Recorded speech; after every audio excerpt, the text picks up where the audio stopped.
She's a 3-time Tony-nominated actress, and she's an award-winning actress on top of that. Welcome to Take About, Carolee Carmello. Woohoo! Hi, I'm Hi, I'm so excited that we get to chat again. Carolee played my grandmother in Finding Neverland, Yes, which was like sir. her 13th Broadway show. Not a big deal. Um, and that's where how we met. And I don't know, like I've said it before on this podcast, like when you're in a show with someone, you don't always ask them like those crazy questions that you kind of want to ask but you like never get around to doing it. So I'm glad that today it kind of gives me an excuse to ask those questions. So before we get into your As long as career. I get to ask a few of them too. Oh my god, of course, anything for you. um so before we get into your career, what inspired your career? Like what made you want to be like on Broadway, and what made you fall in love with theater? Gosh, I've talked about this before, but it was a little bit ass backwards. I mean, I don't think when I was growing up that I really understood that people made a living as an actor or in the theater. I grew up in Albany, New York, and I had my eyes set on a career in corporate America. Like I went to college for business Oh. administration. I got my Mhm. degree in business, and during college I did a few little shows. I did a couple shows in my dormitory cafeteria, which was quite the experience. Oh my god, that's amazing. I In the played Huddle cafeteria. in Fiddler on the Roof in my cafeteria, Yes! and also Nancy in Oliver. Oh my god, we need to get videos of this. I don't think How can video we see cameras existed back then. that? Oh my goodness, that's But that was amazing. just sort of dabbling, and I really was only doing it as a hobby. And then when I was a senior in college, um, I was doing a community theater production of The Music Man, and someone from a local dinner theater offered me a summer job, which would have been the summer after I graduated from college. And it just seemed like a good idea to kind of clear my head and have a fun summer doing something that was unrelated to studying and exams and all that stuff before I kind of figured out my next step. But at that time, I really had no intention of pursuing a career in theater. I was just kind of using it as a palate cleanser. And then I Sure. assumed I would either like get an MBA or go to law school or just kind of get a job in some corporation somewhere. That was my plan. And then during that Oh, how summer, they've changed. right about now, I'm wishing I had gone to law school, but Yeah, right. I a understand. little steadier gig. But I met, Yes, yeah, I'm in that situation right now. I understand. Yeah. I think a lot of people are questioning their choices. So yeah, I worked with all these people from New York, and they were like, "You should try it. You should move to New York and see what happens." And so at that point, I was, whatever, 20 years old, 21 years old, and I thought, this is probably the best time to make these kind of mistakes and get this out of my system. So I moved to New York that fall. It was, a couple months after I graduated from college, and I just sort of took a chance and moved to the city with no training and no experience really. I'm just a little community theater experience. And I had that summer job, and I just started auditioning for things, and it was kind of, I guess I didn't know what I didn't know. So I was so naive that Right. I think I wasn't as scared as I should have been, really. Yeah, I get that. So that's how it started. And I just got a couple jobs. And every once in a while, I would think, you know what, maybe now it's time to go get my MBA. And then I would get Mm. another theater job that would kind of suck me back in. And so now we're, like 40 years later or something. I don't know. Oh my gosh, here we are. 39. You made it. You made it. You made your Broadway debut at the age of 27, right? Is that right? Why? Or around I there? don't even know. That sounds about right. I don't know what year that was. There's been too many. um but like talk me through that process of like coming to New York and like there may have been like those times like I guess touch upon those discouragements a little bit more and like what did you have to do to like just scrape and like make live paycheck to pay rent and everything like that. Yeah, yeah. I mean, those were definitely years when I was eating a lot of Campbell's tomato soup. Yeah. I had survival jobs like everybody else. I wasn't ever waiting tables, but I was one of those perfume sales girls in the department stores. Oh. I did a lot of that.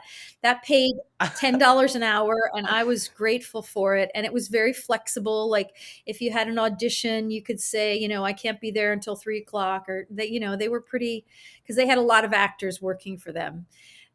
And Mhm. I remember a couple of temp jobs that were a little sketchy where they would send Oh me no. down to, they probably don't do anything like this anymore because it doesn't seem safe, but they would send a couple of us out with a tray of cigarettes to hand out free Oh. samples. And I remember I one time they sent me down to like Wall Street area, and I didn't know, I had no idea where I was. I was in some, like cute little outfit with, tights and heels, and handing out cigarettes to random people for $10 Oh an my hour. god. So those kinds of jobs are definitely in my background.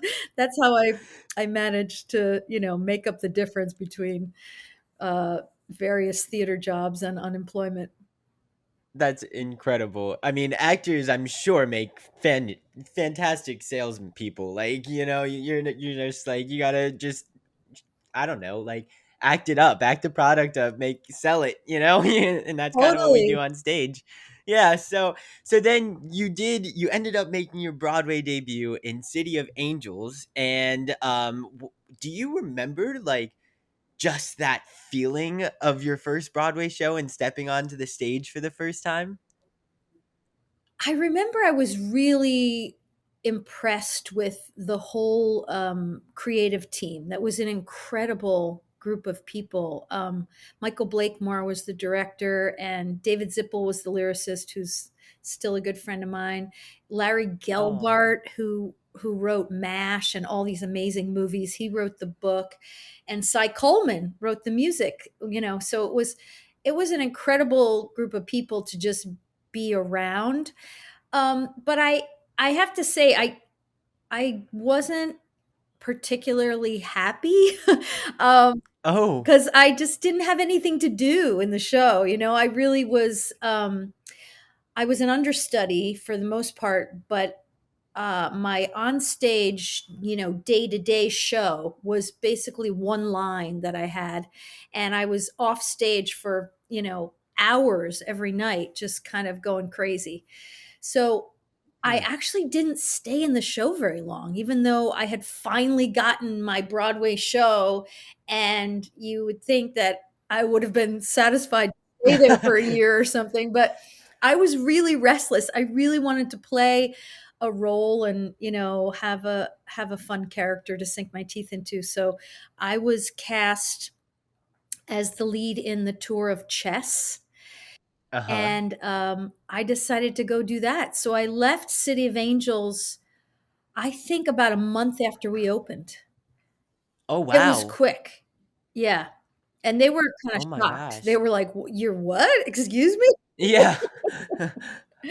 Oh Um, my gosh, that's incredible. And now is on that chess tour, is that kind of that moment where you're like, "Oh yeah, this is something that I can see myself doing for the rest of my life?" I think that was more, yeah, that felt more like satisfying. Like Mhm. I had great songs to sing. I mean, I'm sure a lot of people who Yeah. listen to this know the score of Chess. That incredible songs. And it was a great cast, Stephen Bogartis and Barbara Walsh and John Herrera, and we were, traveling around the country doing this fun show, and it felt more like I've made it. That was more of that moment than actually my Broadway debut was. I didn't feel as happy or celebratory in City of Angels until I went back at the later on in the run of City of Angels. I was able to go back and play one of the leading characters. I played Uli for like the last Oh my gosh, um, that's 9 months incredible. or so of the run, I think. Yeah, and that felt great. That was really Yeah. a nice full circle moment. That's awesome. So you went that what a crazy like, 10-year period that was for you because you went from like being in your first Broadway show and you weren't like the happiest, you say, and then almost exactly 10 years later, this little show called Parade comes around and it gets you your first Tony nomination. That Is that how that was? I mean that show really was one of the most amazing experiences of my life. It just was such a brilliant piece of Oh my writing, god. and Jason Robert Brown is incredible. unbelievable. And Alfred Urey, who wrote the book, Yeah. um, and Hal Prince, of course. But I had Yes. I auditioned for them. I knew Jason a little bit because I had done an off Broadway show called John and Jen, Okay. and Jason had done the arrangements, the musical arrangements for that, and the orchestration. And Oh. so he knew me a little bit, and I don't know whether he recommended me or what, but I got an audition somehow for the first reading that they were doing of Parade down in Philadelphia. And Oh so wow. I auditioned for Hal, and he was very nice, and I didn't really think I was going to get it because I didn't feel like I was the physical type for that character so much, um but then they cast me, and I it was a really tricky time because I had just given birth to my daughter, and Oh my they asked me god. to go to Philadelphia.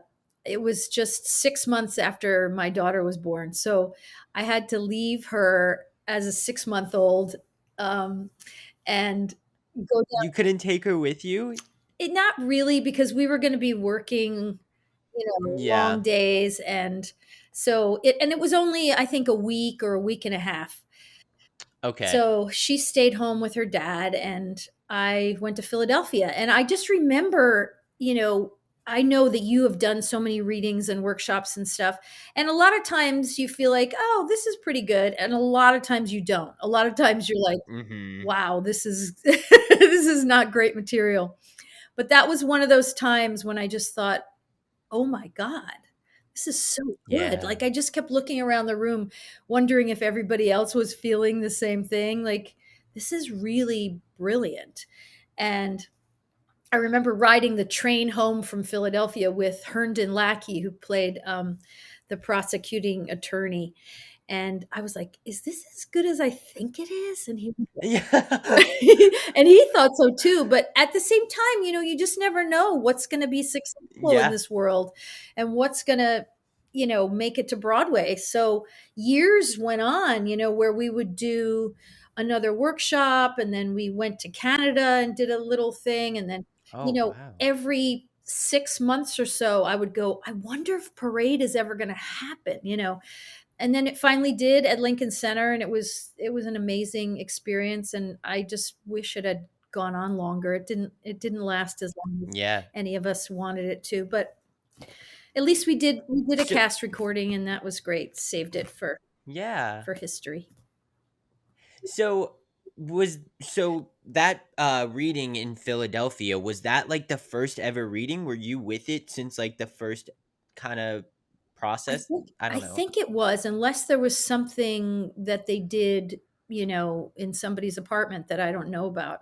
There might have Wow. been, they might have just sung through it with some people that I'm not aware of. But there was a time, I mean, this is a good story for for young actors and people who are, sort of starting out, because there was a time during this process where uh, I forget how many readings and workshops we had already done, but we had done a few. And I got a phone call from Hal Prince, which, is amazing in and of itself. Who Yeah. calls you up? But basically, he was calling to tell me that he wasn't going to use me anymore. and Oh he no. said, "Look, you're fantastic, great work, kid, but we're going to go a different direction. We want to look for somebody who's a little more physically, the type that Lucille Frank was, and but thank you for everything you've done, and look, we're going to do one more reading in a couple of weeks, and I would love you to do it, but I just want you to know that it's not, we're not going to use you after that," basically, was the conversation. Oh. And it was heartbreaking. And I remember feeling like, what should I do? Like, should I just say, no, if you're not going to use me, then never mind, I'll find something else to do. But the material was so good. I just loved it so much. And I thought, well, I'll have one more chance to sing those songs, and to work with Hal, and to be around all those people. So I did it. And as it turned out, it was a good decision because they changed their mind after that and decided to keep me.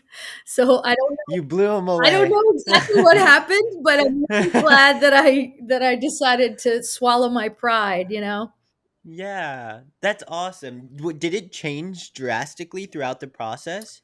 I wouldn't say drastically. I mean, there definitely were changes. Hmm.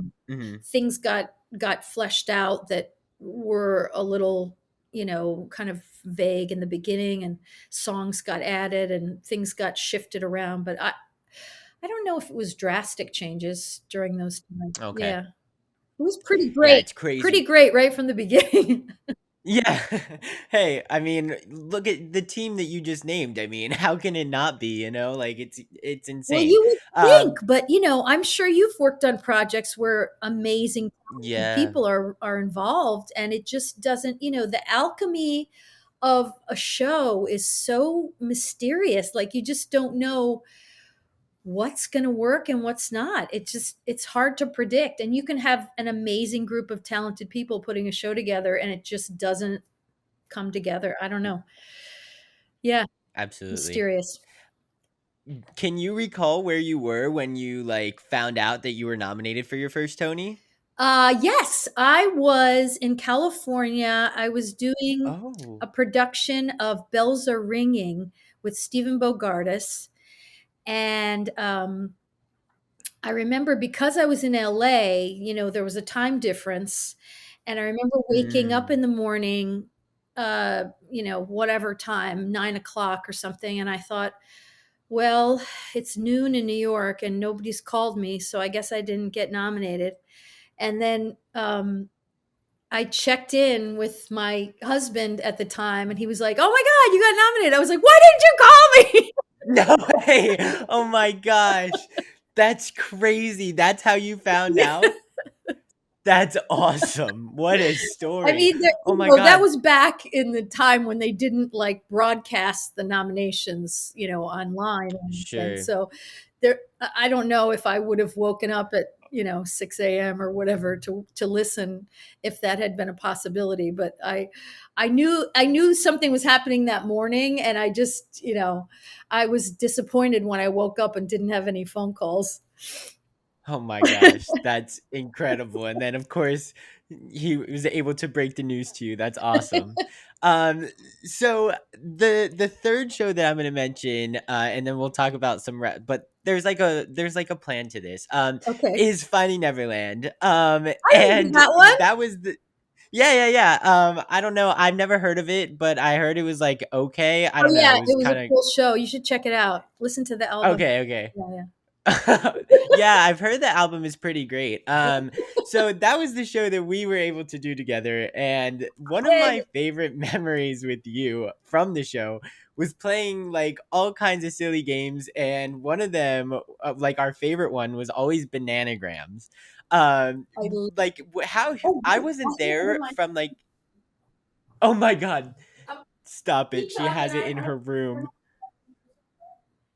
This is incredible. Here's Oh my my monogram. god. Yes, I love it. So I I wasn't still love it. there like yes, of course. How can you not?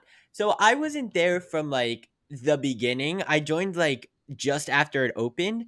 So like when I came, it was like already a thing. It was like, all right, we're gonna go play bananagrams with Carolee. So like, what, like, how did that start? Like, is that something you just bring to shows when you're in it? I think I learned about it actually when we were doing the show pre-Broadway up in at ART up Oh, in Cambridge. Um, a bunch of people from the ensemble would sit in this little green room area, which was just off the stage. And there was a coffee table there, and they would play at various times during the show. And so when I was off stage, which, as you know, was a lot of the show, I was off yeah. stage. I would, check in and maybe play a round or two. And I think that's where I discovered the game. And I'm not sure who introduced it. It might have been Josh Lehman or Oh, of somebody like course. that. Because he was in that room a lot, making people laugh. But yeah, it was Cross fun. knitting, I'm sure. Yeah, exactly. That was my favorite thing about Finding Neverland was playing with you guys during my offstage time. I mean, the show was nice and Yeah. all, but I really loved hanging out with you guys and making goofy videos and you know, Oh my playing gosh. games and running around the theater, playing tricks on people and whatever Absolutely. The dub mischief. smashes Oh backstage yeah, when that was like hot, that was like that was our favorite thing. Making silly photos. We actually she sent me one before we got on today and I'll definitely post it. But we were building like a pyramid. Poor Carolee, you had to put up with six crazy boys like are you nonsense. kidding? Seven at one time. That was my favorite part. Put up with. I was the instigator. I was always coming down Yeah. to your dressing room. Going, okay, you guys, here's my video for today. Here's my crazy idea. Who wants to be Yes. in this video? Yes, we loved it. We were like, wow, we're honored that like one of the adults like wants to like have fun with us, and not just our wrangler. And also, um, I was probably pulling you out of studying because you guys were always oh like yeah. backstage doing schoolwork, and I would come downstairs to the room and go like, okay, I need 4 people to come upstairs with me. I would always get Yeah, volunteers because it totally. was like, should we do math homework or should we do this video? It was a no-brainer for the kids, but it was tough for the child wrangler and the tutors. I, But that was another cool thing too, like you actually were able like those bananagrams, we were able to count that as school for like however long we played. I didn't So know that was that. like some. Yes, so we they were very nice to us. I mean, they weren't technically supposed to do that, but they were nice enough and they were like, "Well, it's an educational game, and so we can Oh my count it as like English and stuff like that." Yeah. And I mean, you'd always beat the pants off of us and like teach us new words and everything. So like it would totally worked. We would definitely learn. So I understand why they counted it now. um That's what do awesome. I you had no idea. Yeah, I So I know. can They consider were you a teacher now. Yeah, totally. I mean, you were practically our grandmother, our teacher, an instigator. You were everything to us, you know? And then all of a sudden, so like what like I don't know, it was just something about Neverland that was just so special and brought like the cast together to where we could have all of those fun crazy moments and create memories like that. Like do you think that that is like a common thing throughout like all like just like the theater community and everything like that, or was like what was it about Neverland that kind of triggered that, I guess? I think a lot of shows do have that sort of family fun spirit about them, Hmm. but for me, I loved being around you guys. That's what made it special. Like not all shows have so many kids, you know. Sometimes you have, one or two and I've loved those shows too, but because there was like a gang of you guys, it just made Right. it feel like summer camp, you know? Yeah.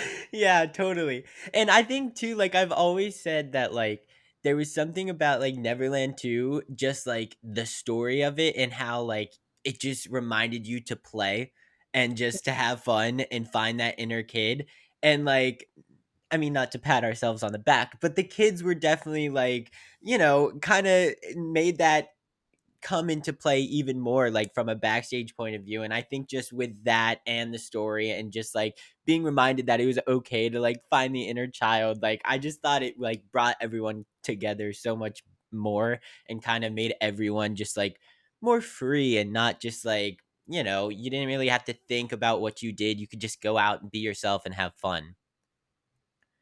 I think you're absolutely right. I think that part of the lesson of that show was try to enjoy life while you can, because you never know what's Yeah. going to happen. Yeah, so we did. We had a good time while we were there. At least I Yeah, think we did. totally. We definitely made the most of like the year and a half or 2 years that we had together. So, um, but the reason that I brought these three shows up, Finding Neverland, Parade, and City of Angels, so like you went from like playing like the star or like the daughter, like I guess like the teenager or whatever it may be, and then to a mom and then to a grandma. So like, what is that like from an actor's point of view? Like, how does that affect your portrayal of a role, and how does that affect your preparation and everything like that? Yeah, this is a very timely, mature question you ask, actually, because it is. It's a hard thing for an actor. I think, especially, Hmm. I don't want to be sexist about it, but I think it is especially hard for women in this Yeah. business to age and to find satisfying work as you're aging. It's Well, I don't think you've aged a bit, oh to be honest. Like, you could totally be playing that teenager yeah, still. right. I'm going to be in a production of Grease this summer. Come see it at Yes. Oh my Comedy God. Bowl. Please. We all need a little Grease and Carolee Carmello in Grease right now. you know. But yeah, it's hard. I think it is. When you're young, you look forward to growing into roles and being able to play something that you see somebody else doing on stage. And you look forward to things. And at my age, I'm a year and a half away from 60, and Oh my goodness. I'm looking backwards more than forwards. I'm thinking about the things that I've done and maybe hoping to do a couple of new things again, but it's really you have to come to terms with it, I guess. And it's not been an easy process. I mean, I've been so grateful for the work that I've had, and I'm at an age now where there's still, I mean, I got to play Mama Rose and Gypsy a couple years ago at a summer stock theater, and there are great roles out there for people my age, but they're fewer and farther between. So I have to kind of resign myself to the fact that it's not going to be the same as it was in my 20s or 30s or even 40s. It's Sure. it's different. So grandmother roles are kind of what I'm stuck with now.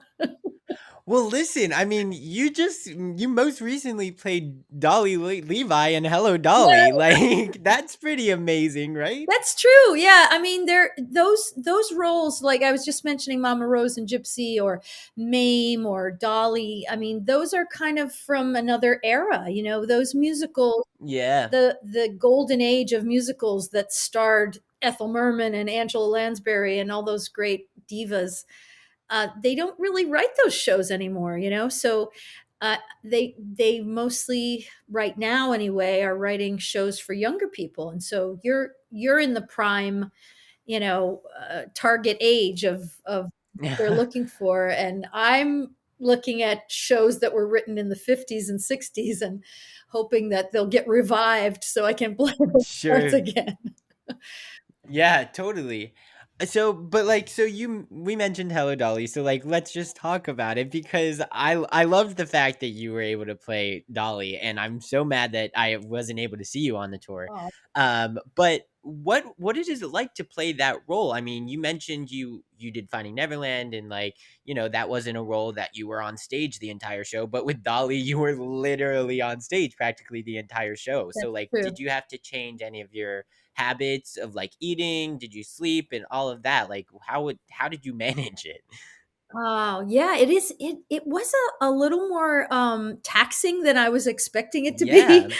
because I when I think of Dolly, Of course, nowadays most people who have seen it have seen Bette Midler do it, or Bernadette Peters, but I had thought of the Carol Channing version, which was the original Broadway company, and she did so many revivals of it. She was playing that role, I think, when she was in her late 70s or maybe even in her 80s. Oh my god, So I thought, that's amazing. how hard can this be if a 80-year-old woman can do it? And I was really surprised when I got into the nuts and bolts of it, how much energy it took. Oh my It goodness. was really a workout. I don't know if it's because I'm older now, but it definitely was, at the end of the night, I was wiped out. But it was so Yeah. fun. It's such a funny script, and it's got, a very kind of sweet, poignant moments too, with all those beautiful monologues that she has. So it was a thrill. I was really sad. That was the show I was doing when COVID shut everything down.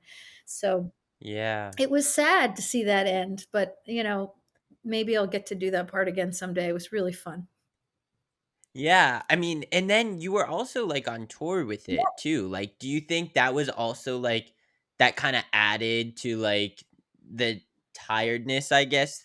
I don't know. That's Just interesting. because you had to travel, like, on your day offs and everything like that, like, do you think that had anything to do It with it? might have. I didn't think about that. Yeah, you might be right because we did mostly 1 week stops. So Yeah. pretty much every day off, we were moving to another city, and you got to pack every time and find your way around the new city, and where can I eat, and what can I, where can I work out, and so yeah, it was a little extra stress, but it also was really cool because that show is such a kind of happy energy. It Yeah. was nice to travel around the country with that because the last few years in this country have been a little uh what's the word, that divided. I mean, the population of this country is kind of at each other's throats all the time. So it was really nice to travel around to all these different parts of the United States and bring them this kind of joyful experience. I wish it had gone on for a little longer, but I'm sure a lot of people feel Yeah. that way about the shows they were doing at the time.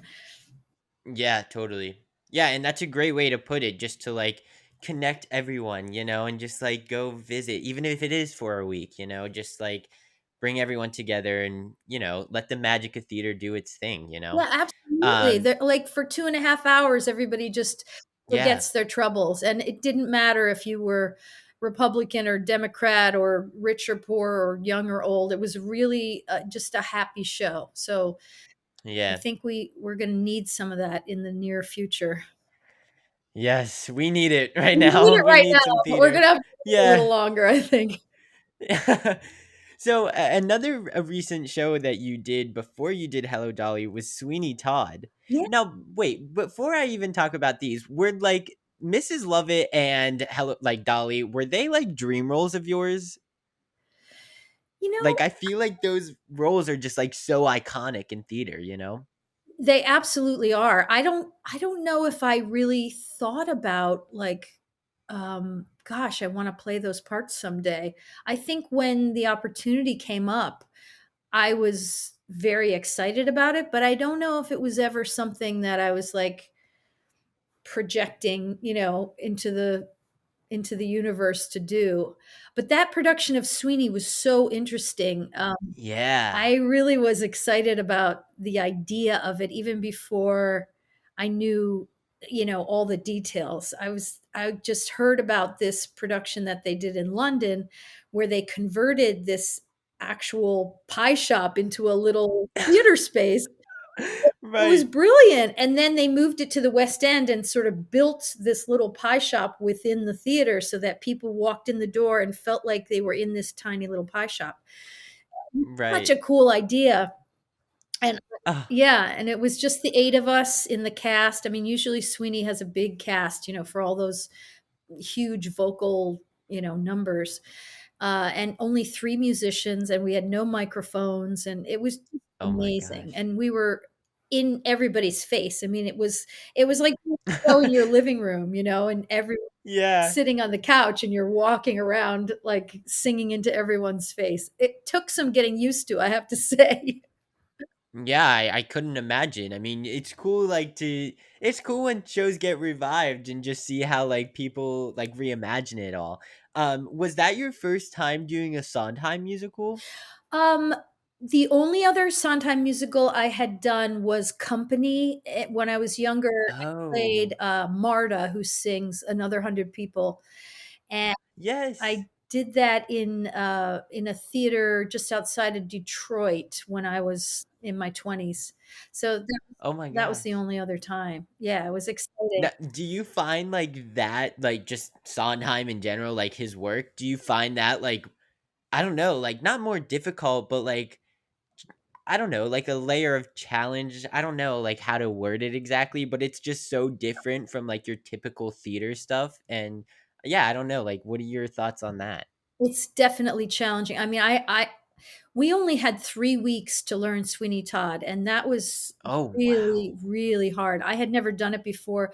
Norm Lewis, who was playing Sweeney at the beginning of our run, he had done the role like a few years, like I think maybe 10 years earlier. So it was kind of in his head a little bit. But for me, I was learning it all from scratch, and it was a lot. Yeah, it's complicated, intricate stuff, but it's so well written that once you kind of find the groove of it, it's easy to play because there's so much there.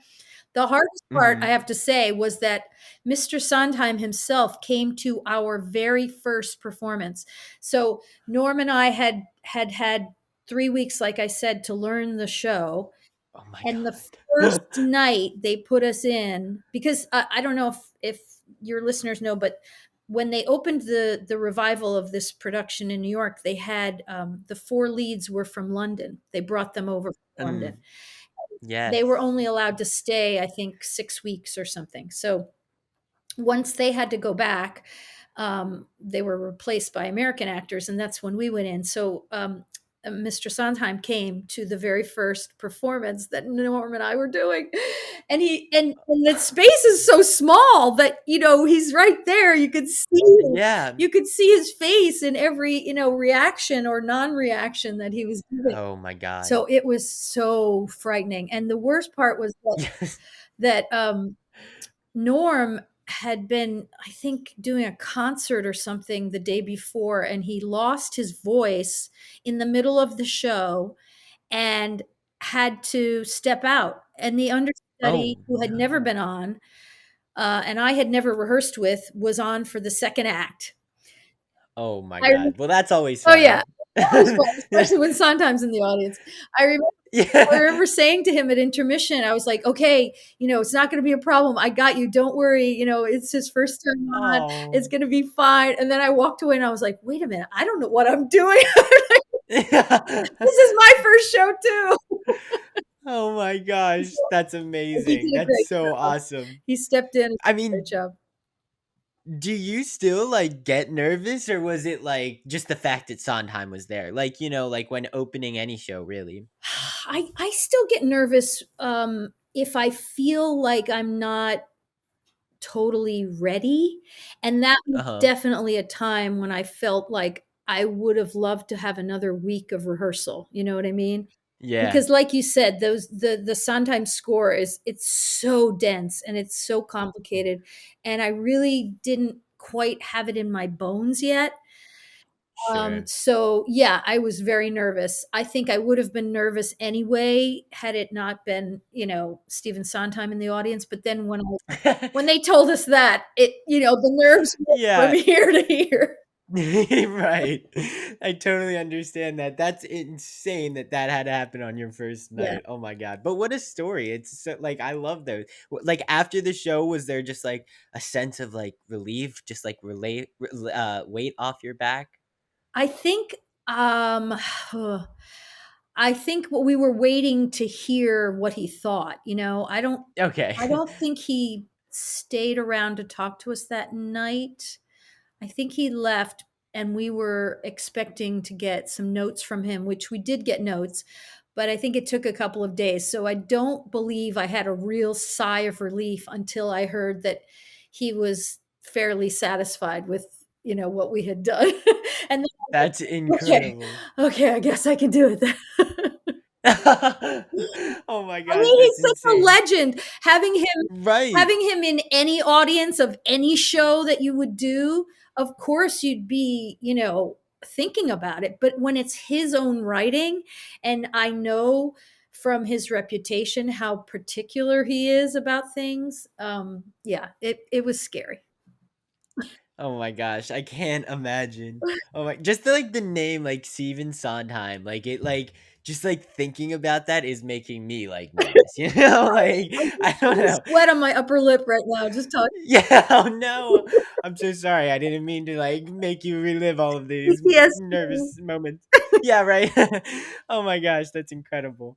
So I want to ask you. I have like two more questions, and then I want to play like a little like game, but like it's just like a series of like questions that are just gonna be like fast, like so like rapid fire questions. But Okay. I do want to ask you. So, um, you then went on like we talked about Parade, and you had your first Tony nomination there. And then you did Scandalous, and then or was it the other way around? Was it Lestat first, Lestat, or yeah, that was and then the next nomination, and then Scandalous, yeah. Scandalous. Okay, so like, did that ever like just get old for you? Like that, just hearing that you were nominated again, and kind of just like going through that process and going through the Tony Awards and the press and all of that. Like, or was it kind of just like after your third one, you were kind of like, eh? No, it never got old. Well, I guess what got old was the fact that each time I was nominated, the show that I was nominated for had already closed. And every time I was like Oh, so disappointed because I couldn't enjoy that feeling of like doing the part that I was nominated for. Um, right. so that was frustrating. But no, it never got old. I mean, it's such an honor to just be recognized by the people in your field, and to feel like someone is watching what you have poured your heart and soul into and saying, yes, we think that's a good thing. Yeah. I mean, it's never, anytime anybody tells you that they like what you're doing, or that something was meaningful to them, even when people talk to me at the stage door and say, you really lifted my spirits tonight, or whatever it is, that never gets old. It's always a lovely thing to hear. Yeah. I mean, I know you weren't able to like, get a nomination when the show was still going on, but at least you kind of knew that like, hey, I did my job. I did pretty good, right? I do So everything I that's can always, I guess, get rewarding. people. Yeah. I guess you're right.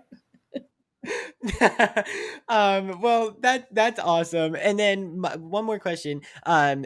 So I mean, we've talked about this obviously. Like you've been in shows for several years. So like, you did like Finding Neverland for a couple years and all these other shows. And then you've also done shows where they've closed like before they've even ran for a Right. year. So like what have you found to be like, I guess, like a key to success for a show? Oh, wow. Gosh, if I knew the answer to that, I think I would be, like Would you write them all? I would be a millionaire Broadway producer, right? I really, Totally. yeah, I mean, like we were saying before, it's so hard to know what's gonna Mhm. make a show come together. And even a show like Parade, that I felt like really did come together and was really a beautiful, brilliantly written show, it still didn't have a long run because for whatever reason it didn't find its audience. So it's just so hard to know. I don't think I have the answer to that. I think it's a combination of the writing and the time, and what an audience is looking for. I mean, I did the show that I did for the longest amount of time probably was Mamma Mia, which I did for about Mhm. 4 years. And that's Oh the my gosh. show that opened right after September 11th. Oh, And it wow. was a show that just, it was what people wanted, they wanted Mhm. color and light and happiness and silliness and songs that they already knew from ABBA. It was just that perfect combination of what people needed at that moment in history. Um, it's just such a weird thing to try to figure out, and I know greater minds than mine have tried to figure out what's going to make a hit Broadway show. I can't even begin to figure it out. For me, just like wanting to be a part of something, it's always about the writing, and Yeah. wanting to be involved with something that's well written. But there are shows that are not well written that become big hits too, and there are shows that are Yeah. really great that just never make it. So uh, And it's interesting too, like with Parade, just how it didn't find its audience, right away. But it seems like in today's climate, it's really kind of has found an audience and kind of is being talked about more and more. So that's like it's interesting too, like how musicals could be ahead of their time. That's true. Yeah, and it has had a life after the fact. So that's Yeah. satisfying in its own way. Yeah, you're right. Yeah. So let's play a little game and let's do some rapid fire questions. All of these questions, you actually may know who came up with all of these questions. Do you remember Patrick McNamara? He saw Finding Neverland 116 Oh my times. god, He was a huge fan of Finding I do Neverland. remember Um, him. I didn't know yes, he would his always sit in last like name. the front Okay, row. yeah. Yeah, yeah, he was the best. He came up with these So questions? yeah, he came up with these.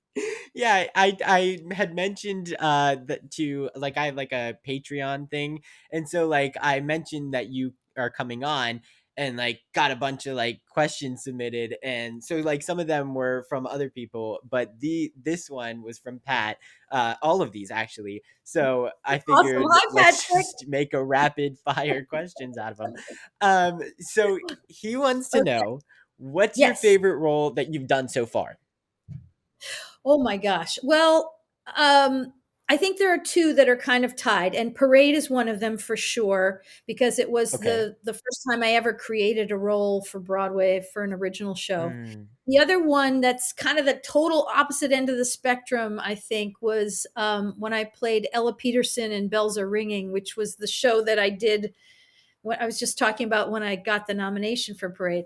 It's just kind of Yeah. the opposite end of the world, but it's just so funny and so silly, and she gets to play all these different characters, and so I loved doing that. But when I'm doing something, I do enjoy the roles that I'm playing. Like I loved doing Sweeney, and I loved doing Chess, and I loved, but those are the two Yeah. that are top of the list, I think.